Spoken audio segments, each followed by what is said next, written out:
Hey everyone, Jordan here with 9 to 5 Toys. So I've been looking to get a on-camera monitor to use here in my studio and then also when shooting outside a little bit because I love my Sony, which is my main camera, but it doesn't have a flip-out screen. So having something that I can, see myself from the front is pretty necessary when shooting videos like this, when I'm, shooting for YouTube and talking to the camera. I found this one on Amazon. It's a Feelworld F5 monitor, and yes, that's the name of it, Feelworld. I keep accidentally referring to it as the free world, both when I'm talking and typing. But overall, for $160, it seems to be pretty decent, so let's check it out.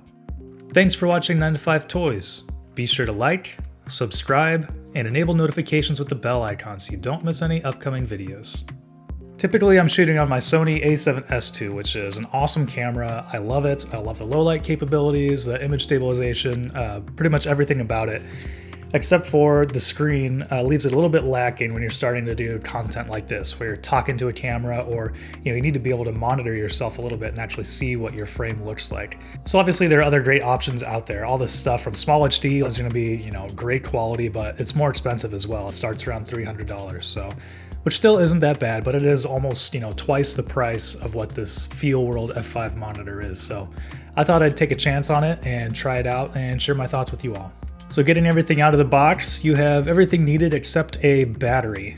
It comes with a tilt arm, a sunshade, and a micro HDMI cable to round out the contents. And first impressions of the Feelworld F5, once you actually get out of the box and take a look at it, it kind of feels like a budget monitor. It's all pretty plasticky. When I first put the sunshade on and took it off, it kind of felt like, it was pulling on the edge of the screen a little bit, and actually started to show a little bit of a light leak here at the top, which is unfortunate, but you don't see it if you're using it just looking at it from the front in normal use. You have a nice selection of buttons up here at top that are all clearly labeled and let you enter your menus, and you can pull up a couple of quick functions. You can assign function 1, function 2, and then obviously navigating through your menus and turning the monitor on and off over here. On the left hand side you have the HDMI in and HDMI out as well, so you can send the signal through to another device if you want to see it on something else.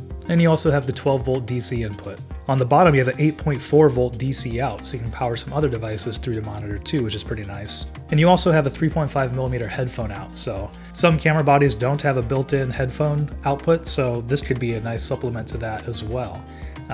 Because it's always better to be able to monitor your audio when recording video. And then there's an upgrade USB port over here as well, which I haven't used yet. And then over here on the right side we have the tilt arm mount, which we'll talk about more here in a little bit. It's probably one of the weaker points of the monitor, I would say, literally. So we'll talk about that in a little bit. So once you actually turn it on and use it and plug it into a camera, the screen feels really crisp and clear. It seems like a high resolution, it's 1080p packed into this little 5-inch screen. So it does look pretty crisp. And it can accept the 4K image from my Sony a7S II, and it can also pass that along to the HDMI out as well, which is a really nice feature. One of the things I really like about the Feelworld is the video features that they have built into here. So within the menu you can turn on and off a bunch of different functions. Some of my favorites being peaking, which adds a little red border around the edges that are sharp in your frame to help you figure out what is in focus and what is out of focus. So it's kind of like just a quick reference to try to figure out, what is in focus in your scene.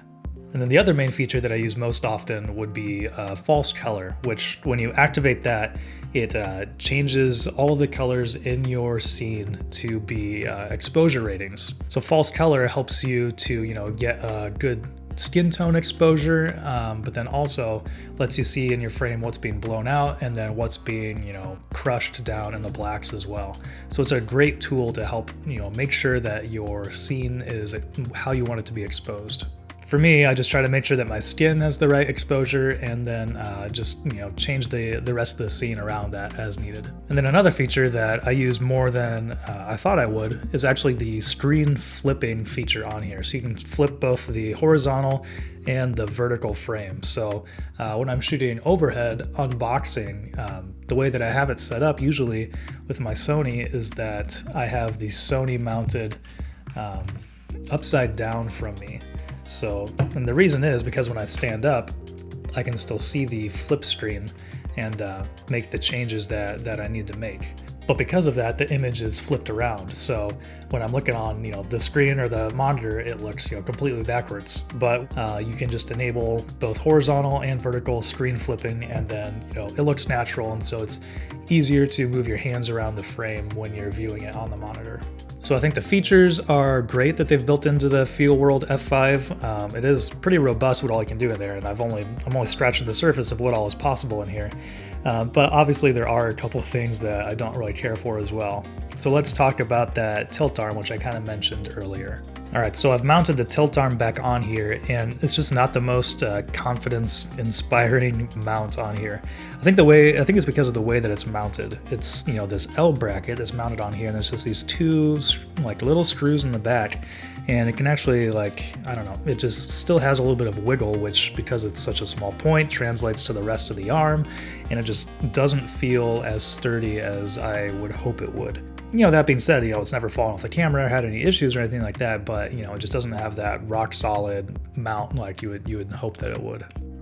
And we didn't talk about the back of it earlier, the actual battery mount, which is one of the nice features. It'll accept both, so the Sony mount over here on this side, and then the the standard Canon LP E6 batteries as well.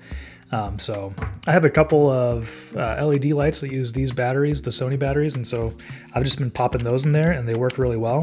The Sony batteries attach pretty easy, but then over on the Canon side, it just feels like there's a little more resistance, like it's a little bit harder. You have to push down a little bit harder, which I didn't really want to push down too hard on it just because of the cheaper feel of the monitor, but it does work. It does attach, obviously. We just put the Canon on there and you can turn it on.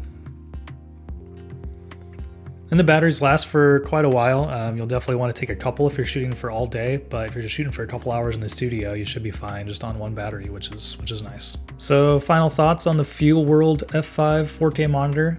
For $160, it's really not bad. I mean, ever since I got it, I've been using it pretty much every time that I shoot. It's been pretty crucial for my scenes, my talking to camera setups here in my studio. You'll probably have a better experience with a small HD if you want to go with that, and I think those are only around $300, so they're not that much more expensive. But if you are on a budget, just looking for something cheap just to try it out, but you want some nice video features as well, then the Feelworld F5 seems to be working pretty well for me so far. So what do you think of the Feelworld F5 4K monitor? Let us know in the comments below. Thanks for watching. If you enjoyed this video, please give it a thumbs up and consider subscribing. This is Jordan with 9to5 Toys.